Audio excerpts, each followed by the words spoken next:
but I've actually got Alec Mally, who used to be an economic advisor at the US Embassy here in Athens. And, well, let's just ask him about that. Alec, are you disappointed with what the EU came up with yesterday?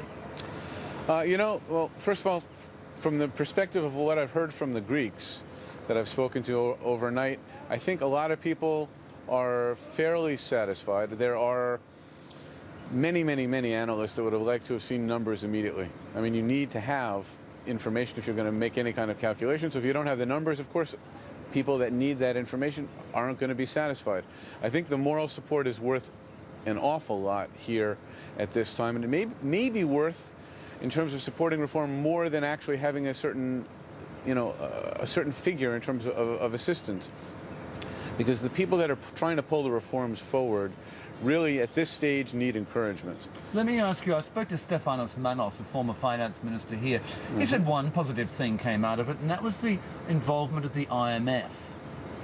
What do you think about the IMF getting involved in the surveillance here? Well, I think it's very useful point, and I totally agree. The EU mechanisms for this kind of work just aren't there. Will eventually get established, et cetera. I mean, we've seen what's happened with Eurostat, et cetera, et cetera, et cetera. So using the IMF for whatever technical support is going to be required, I think, is important. Now, does that mean to set up a full-time operation here, or does that just mean, visits every 2 or 3 weeks or something else? But I think they've got the technical knowledge because they've been able to look at many developing country budgets and, help get the information, comb the information the way they need it. Now, you also said that maybe if the EU had come out with a detailed rescue plan, that it could have had its own problems. Yeah, I just think that there would have been, there's just so much analysis at this particular point that skeptics would have emerged.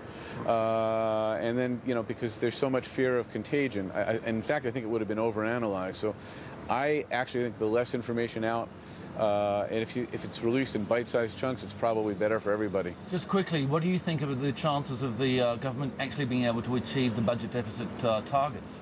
Very difficult. If anything, there is a little bit more emphasis on revenue collection than on expenditure reduction. I think most analysts, and I also agree,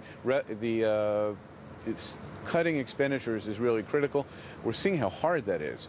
Even when they want to cut the spending on salaries, civil servant allowances, a 10% cut was mandated by the Prime Minister and agreed upon.